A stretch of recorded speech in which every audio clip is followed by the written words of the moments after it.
You know, the phrase born again is one of the most famous in the entire Bible. We hear it and we think we know exactly what it means, but what if I told you its original meaning wasn't about a spiritual idea for the future, but about a mysterious and honestly, a pretty visceral ancient ritual from the past?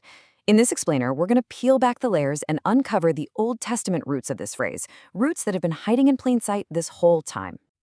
So, our whole investigation starts with a puzzle. You have this highly respected religious leader, Nicodemus, who comes to Jesus at night. And when Jesus tells him he has to be born again, Nicodemus is just completely stumped.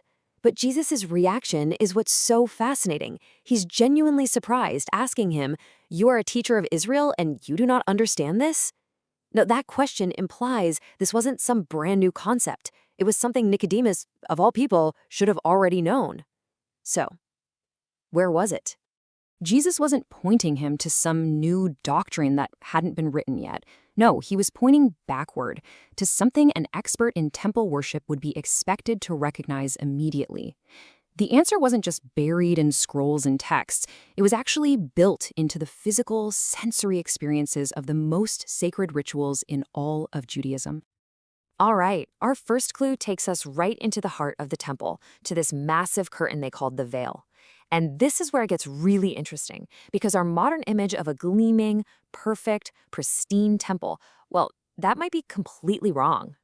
Okay, so for a little context, this veil was the ultimate barrier. It was the dividing line separating the sacred space where priests did their work from the absolute holiest spot on earth, the most holy place, where the very presence of God was said to dwell. This wasn't just a curtain, it was a profoundly significant object. Now here's the twist. This veil was anything but clean. Think of it more like a living document, a visible record of the people's failures. Year after year, it collected the evidence of atonement, becoming, to put it bluntly, filthy and greasy. It was this constant, tangible reminder of the sin that separated people from God. And this process was so methodical. For certain offerings, like a sin offering or one for a cleansed leper, the law literally required the priest to sprinkle blood or oil in front of the veil 7 times. Just try to imagine that ritual, repeated over and over for generations. That curtain would have been utterly saturated. And this isn't just some obscure historical detail. The New Testament makes a direct and frankly stunning connection. The book of Hebrews flat out says this blood-spattered, sin-soaked veil was a symbol for the body of Christ himself, that is, his flesh. Keep that in mind. Okay, let's move on to our second clue and see how this all starts to connect. This clue is all about the single most important day of the year for the high priest, the Day of Atonement. It was the one and only day he was allowed to pass through that very veil. The ritual was incredibly precise. The high priest would vanish into the most holy place behind this thick cloud of incense. He performed the atonement rituals with blood, and then he had to get out, passing back through that same stained veil to get back to the holy place where the other priests were waiting.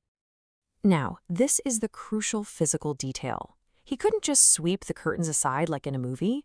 The veil was fastened in such a way that the only path through was to get down on his knees and crawl, or kind of slide underneath it. It was a mandatory act of humility, a required bowing down before passing out from the direct presence of God.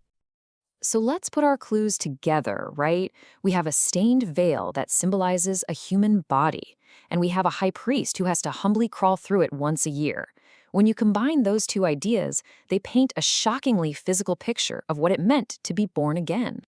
I mean, this just lays it all out. Picture the high priest as he emerges from under that veil. He has just crawled under a curtain saturated with blood and greasy with oil, so he comes out covered in it. He's surrounded by this thick, aromatic cloud of holy incense. He has just passed through a narrow passage in an act of total humility. This experience is an almost perfect mirror of a child emerging from the womb, covered in blood and that waxy vernix, carrying a distinct smell after a humbling headfirst journey into a new world.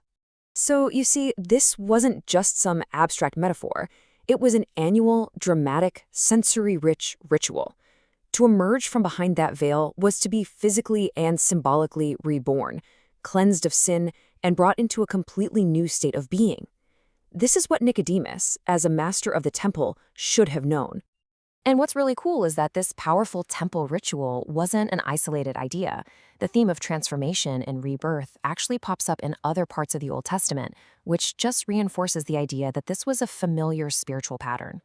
For instance, you see it in the story of Naaman, the foreign commander who dips in the Jordan River 7 times and comes out with skin like a newborn child. You see it in these symbolic birth stories, like the very strange one about Tamar's twins, which has these themes of death and resurrection happening right in the birthing process. And then there's the ritual for cleansing a leper, where a living bird is dipped in the blood of a sacrificed one before being set free. What a powerful picture of new life coming through symbolic death.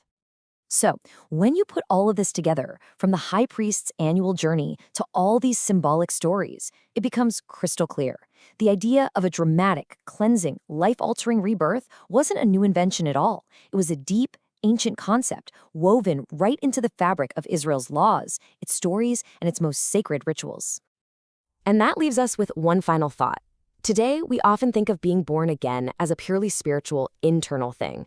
But knowing its origins, knowing it comes from this messy, visceral, and humbling physical ritual, well, that adds a whole new dimension. It suggests a transformation that's total, sensory, and incredibly profound. So the question to think about is this: how does understanding this ancient, physical picture change how we think about the meaning of a new life today?